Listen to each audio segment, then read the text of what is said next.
Bonjour à toutes et à tous, c'est Loudraziel, j'espère que vous allez bien. Aujourd'hui on se retrouve pour le 5e épisode de notre série où nous voyons comment créer un bot Discord de A à Z. Et donc dans cette vidéo, nous allons voir comment faire en sorte que votre bot joue de la musique dans les salons vocaux. Donc cette vidéo sera divisée en deux parties. Dans la première partie, nous allons voir donc l'installation des modules et d'un logiciel qui permettra d'installer un certain module pour pouvoir ensuite faire fonctionner notre bot dans les salons vocaux. On verra également la mise en place de notre première commande qui permettra de jouer une musique via un lien YouTube dans notre salon vocal. Et dans le second épisode, nous verrons la mise en place d'un système de file d'attente permettant donc de jouer des musiques à la suite sans devoir à chaque fois attendre que votre bot ait terminé pour refaire la commande. Donc on va tout de suite commencer par l'installation de ce qu'on a besoin. Donc d'abord vous allez vous rendre sur le site guideforwindows.org. Le lien sera en description où vous cliquerez sur le petit bouton download pour installer donc Git qui nous permettra donc d'installer un module qu'on a obligatoirement besoin pour pouvoir jouer des musiques dans les salons vocaux. Donc ensuite, après avoir installé Git, vous avez un petit exécutable. Donc vous allez lancer, on va faire le setup, on va faire tout ça ensemble. Oh, pardon, excusez-moi, les touches rémanentes. donc là sur le setup ici, on peut faire next. On fait next plusieurs fois, tout ça, ça nous intéresse pas. Ça non plus. Et donc ici, arrivé donc à la 3e ou 4e page. Adjusting your path environment. Ouais, mon anglais est incroyable, je sais. Donc il est important de cocher la seconde option, car en fait ça va permettre que le logiciel, lorsqu'il s'installe, mette à jour les chemins d'accès directement dans Windows, donc les chemins d'accès pour la console, pour que les commandes relatives à Git soient directement reconnues par vos terminals sur votre ordinateur. Donc on coche la seconde option, on appuie sur Next, on peut continuer. Ensuite ça non plus, on n'en a pas besoin. Alors ici je vous conseille de cocher la seconde option, donc dans Configuring the Terminal Emulator to use with Git Bash. Donc je vous conseille de cocher la seconde option donc pour utiliser la console donc CMD directement fournie par Windows, car ça vous permettra donc en fait d'avoir directement les commandes utilisables via le CMD de Windows. Nous ça ne nous servira pas puisqu'on a déjà un terminal de commande avec Visual Studio Code qui a déjà PowerShell d'installer dedans.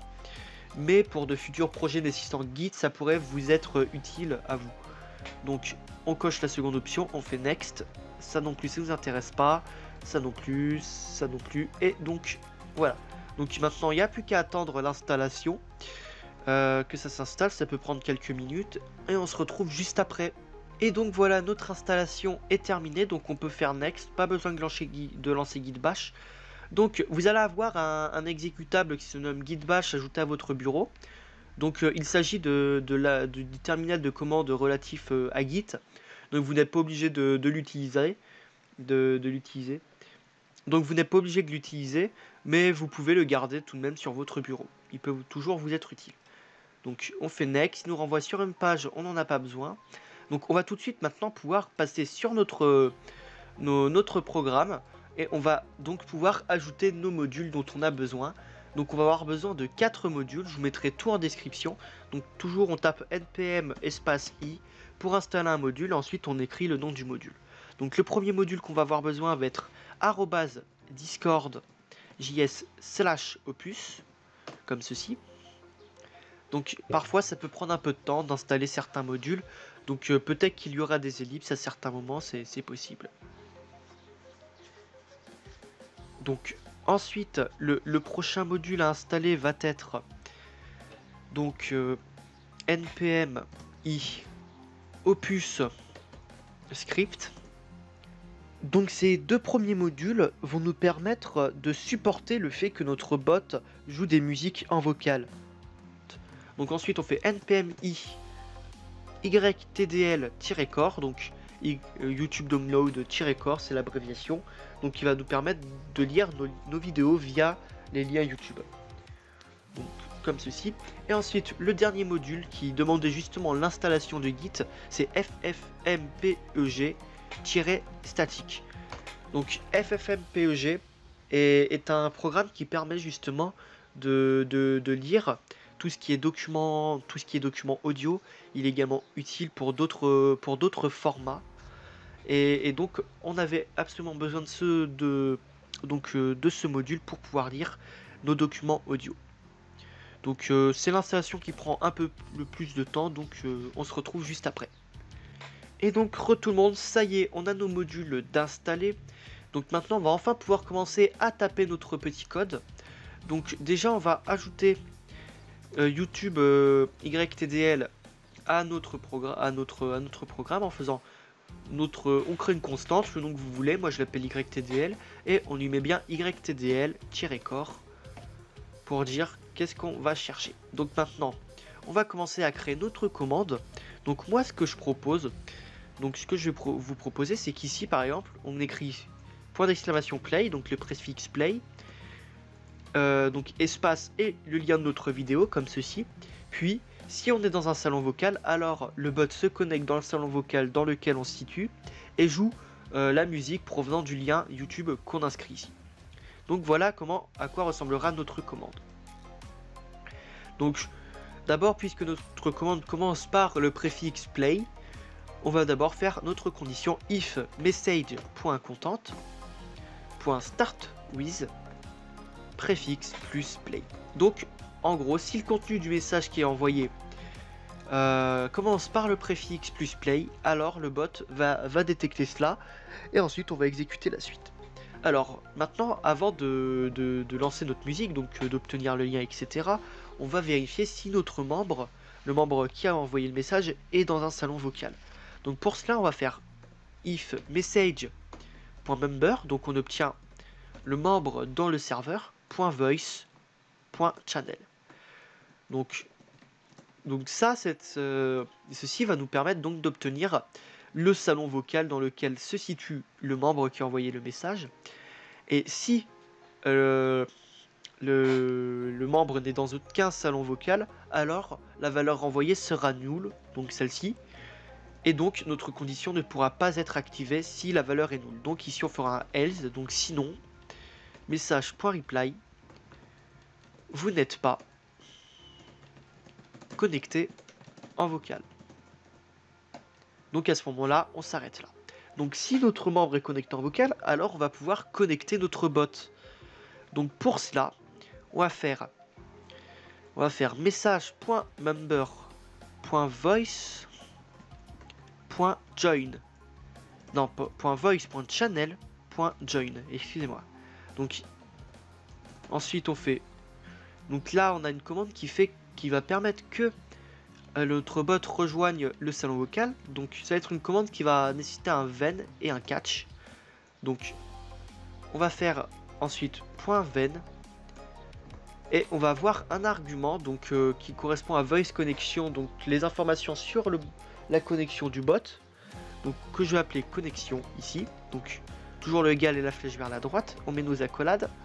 Puis ici on va faire .catch notre erreur comme ceci.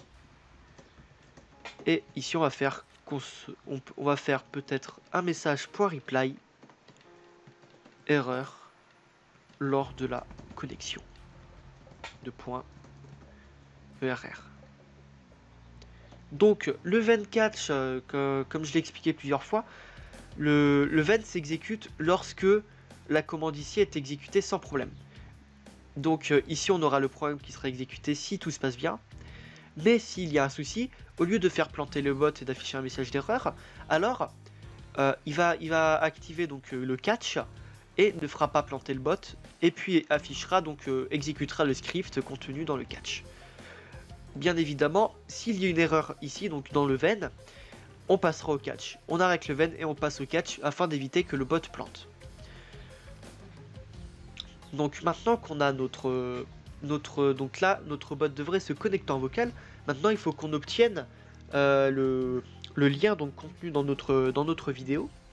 Donc pour cela, on va créer une variable qu'on va appeler ARG, comme la dernière fois Dans la dernière vidéo où nous avions fait la commande TumpMute, donc on va faire message.content.split. Donc on va diviser le message en plusieurs parties et générer un tableau justement via ces divisions qu'on va faire. Donc on va mettre espace parce que ce sera l'espace qui séparera les cases de notre tableau. Donc en gros, dans le commande play ici, on va avoir un espace ici. Donc la première case du tableau sera égale à point d'exclamation play et la seconde case sera égale au lien YouTube, ceci. Donc la première case du tableau est 0, donc elle sera normalement ceci. Donc on n'en a pas besoin de la première case, on va s'occuper de la seconde case justement, puisque c'est elle qui contient le lien YouTube dont on a besoin. Donc maintenant qu'on obtient le lien, ici on va créer une nouvelle variable qu'on va appeler dispatcher. On va faire let dispatcher, comme ceci, égale connexion.play. Donc là ici on prend la connexion ici, puis on fait .play pour dire à notre joueur qui va jouer quelque chose. Donc entre parenthèses, ici on va justement avoir besoin de notre YTDL. Donc on va mettre YTDL puis on rouvre des parenthèses. Donc c'est une fonction qui contient deux arguments. Le premier argument donc qui va être le lien YouTube. Donc args. Donc on reprend notre variable, notre tableau args, puis on va chercher la seconde case qui contient le lien. Puis ensuite on va faire virgule. Donc on va mettre des accolades parce que ici ce sont des options relatives à notre fonction. Donc elles ne sont pas obligatoires, mais moi je fais faire quality deux points, donc dans des guillemets, highest audio pour avoir la meilleure audio possible. Ensuite on n'oublie pas le point virgule et donc voilà, normalement notre bot est censé jouer une musique via le code connection.play. Il devrait jouer donc la musique contenue dans le lien YouTube, comme ceci. Donc, justement, on a attribué le fait que notre bot joue une musique à une variable. Et donc, en fait, cette variable va être un peu comme cliente, va avoir des événements qui lui sont assignés. Donc, relatifs au fait que le bot joue de la musique. Donc, pour avoir accès aux événements, on fait comme d'habitude dispatcher.on, entre parenthèses, ensuite dans nos guillemets, on mettra le nom de notre événement. Donc on va avoir besoin de deux événements. Donc le premier va être finish, donc qui va être activé à chaque fois que notre bot termine de jouer de la musique. Donc on met des parenthèses vides car il n'y a pas d'argument à cet événement. Donc le script ici sera exécuté uniquement lorsque la musique sera terminée. Et donc ici, on va faire quelque chose qui est très important, qui est d'écrire dispatcher.destroy. Car ça va détruire le flux audio du bot et éviter d'avoir une fuite de mémoire au cas où vous feriez plusieurs commandes. Plusieurs fois la commande play, car au final, ça ne fera que s'accentuer, pas s'accentuer, mais s'additionner plutôt dans votre mémoire. Et donc à la fin, vous aurez une fuite de mémoire pouvant provoquer, donc ensuite faire planter votre machine. Donc ici on fait dispatcher.destroy et imaginons nous souhaitons que notre bot quitte le salon vocal ici, donc on va faire connection.disconnect. Donc lorsque notre musique sera terminée, on détruit le flux audio et on déconnecte notre bot. Ensuite on va créer un autre événement qui est très important, qui va être dispatcher.onError. Donc s'il y a une erreur au niveau du dispatcher, alors à ce moment là on va afficher un message d'erreur. Donc on va avoir comme argument ERR, donc une variable qui correspond donc au message d'erreur. Et ici on va faire un petit console.log qui nous affichera, donc par exemple on peut mettre erreur de dispatcher de point ERR pour afficher le message d'erreur. Donc normalement c'est tout pour notre commande play. Donc vous voyez ça tient en juste une vingtaine de lignes, pas plus. C'est tout simple, c'est très simple. Après, vous pourriez ajouter, si vous le souhaitez, des conditions pour éviter que le bot joue des musiques alors qu'il n'y a pas de lien donné. Mais techniquement, si vous ne mettez aucun lien, alors il n'y aura pas de musique de lancer, si je ne me trompe pas. On va tester ça de façon. Donc ici, on va lancer le debugger. Donc on va pouvoir lancer notre bot et tester tout de suite notre commande. Donc, pour commencer, on va voir si je suis pas connecté donc dans mon salon vocal. Donc je fais play et voilà. Le bot me répond bien, vous n'êtes pas connecté en vocal. Donc si je fais play, voilà, à chaque fois, il me répondra ça. Donc si je me connecte donc dans mon salon vocal et que je refais donc la commande play ici sans rien, donc voilà, le bot va arriver, mais puisqu'il n'y aura rien à jouer, alors voilà, il me renverra donc une erreur de dispatcher. Donc le bot ne plantera pas, mais il ne jouera aucune musique. Donc il peut être important en effet de faire une condition du type, on peut faire ça ensemble, on fait if arg donc 1, donc on va mettre point d'exclamation en face arg, donc c'est à dire s'il n'y a rien contenu dans notre variable arg, donc s'il n'y a rien contenu dans la seconde case du tableau arg, alors on exécutera ce qui sera là, donc on pourra faire un petit message.reply. Reply comme ceci. Lien de la vidéo non ou mal mentionné, comme ceci. Donc on peut redémarrer.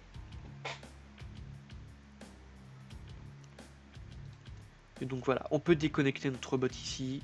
Ici, imaginons, on fait play.